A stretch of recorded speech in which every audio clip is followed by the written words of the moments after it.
خدعوك فقالوا هبدأ دايت واروح الجيم ان شاء الله من يوم السبت. تبدأ تدفع اشتراك الجيم وتتحمس للفورمة الجديدة. وقولي كده، اغلى جيم في حياتك رحته، او خلينا نقول دفعت اشتراكه كان كام؟ لا بجد، يوم ما تقول ده انا دفعت دم قلبي فيه، نقول 5000. السعر ده سنوي ولا شهري؟ معلش، لا، ولا بعدد مرات معين؟ عارف انا بسألك الاسئلة دي كلها ليه؟ طب مش مهم، الفلوس بتروح وتيجي. انت بقى بتروح الجيم ولا لا؟ هو انا لازم اروح بعد ما تعرف سعر اغلى جيم في مصر 23,000 جنيه؟ مش مدى حياتك يعني، لا ده اشتراك سنوي، فلازم تروح وتقيم فيه كمان. بقولك ايه، ما تيجي اقولك التفاصيل كاملة وقول لي يستاهل السعر ده ولا لا. انا آية يونس، وكمل الفيديو للاخر عشان تعرف كل التفاصيل. خلينا متفقين ان سعر اغلى جيم في مصر ده تبذير اوفر الحقيقة، وخلينا برضو متفقين ان بفلوسه تقدر تروح تدفع مقدم لشقة في الاسكان، بلا جيم بلا فورمة يا جدع. يا فرحتي عامل فورمة ومش عارف تعيش. ده انا بتكلم طبعا عن الجيم ده، لكن لو جيم سعره معقول ومناسب ليك، تخس وتاخد بالك من نفسك ومن صحتك، ليه لا؟ الموضوع ما فيهوش اختلاف خالص. اما بقى تعالى نيجي للجيم بتاعنا ده، عامل قلق وضجة كبيرة بين الجمهور على السوشيال ميديا، وكان سعره مستفز للجمهور بصراحة، خاصة كلنا بنمر بظروف صعبة، ربنا عالم بحالنا يعني. وتقوم تقول لي جيم ب 23,000 جنيه اشتراك؟ ليه؟ ماله المشي؟ مالها الجيمات اللي على قد الايد؟ ما حلوة وجميلة. يقول لك بقى لو السعر عالي عليك ايه ممكن تعمل؟ ايه؟ تقسط المبلغ. لا امال، انت ممكن تدفع الاشتراك بالشهر ويكون 5500 جنيه. انت يا دوب تروح تاخد مرتبك من هنا وتروح على الجيم من هنا تدفعه، على افتراض يعني ان السعر ده مش ضعف مرتبك يعني. والمستفز اكتر قائمة الانتظار علشان يشتركوا في الجيم 700 واحد. متخيل؟ مستني دوره 700 واحد.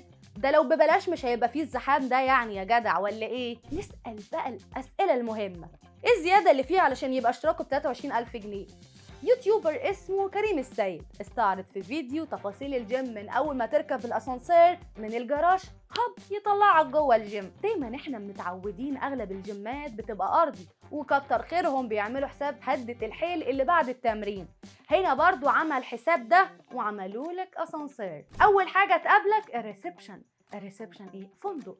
مبدئيا ده فندق، ده غير الريحه الحلوه اللي هتشمها اول ما توصل المكان. بما اننا بقى جبنا سيره النظافه، فاول ما هتدخل صاله الجيم هتلاقي المناشف اللي تقدر تستخدمها مره واحده وتترمي، وفي اللي بيتعاد غسيلها مره تانية. تخلص تمرينك من هنا تاخد لك الشاور المتين من هنا، وتطلع على الكافيتيريا تاخد مشروبك المفضل وتاكل الاكله الصحيه اللي بتحبها.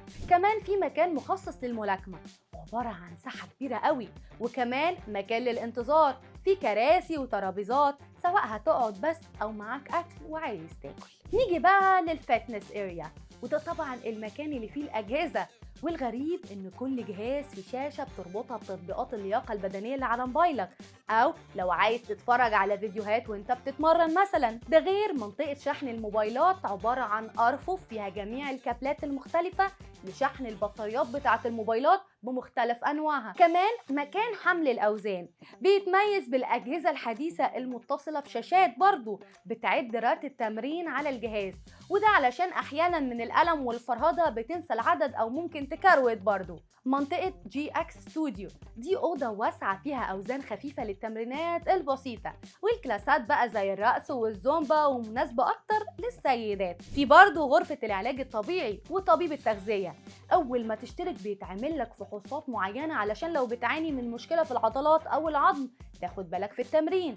كمان مكان اللوكر، كل مشترك ليه لوكر علشان متعلقاته الشخصيه من خلال كارت ذكي بيستلمه من الاستقبال. كمان ما نسيوش المسجد، اتخصص مسجد جواه. عايز بقى تفصل عن العالم وتتامل، عليك وعلى غرفه ذا بار فود روم متخصصه مخصوص لموديل يوجا. اما الروف بقى بيتميز بمساحه كبيره للتمارين القاسيه الشديده، وجواه غرفه مخصصه ملعب للاسكواش. بعد ما عرفت بقى تفاصيله، مش هسألك انت ممكن تروح ولا لا، بس هسألك هل ممكن أو هل يستاهل اشتراكه 23,000 فعلا بالمواصفات دي؟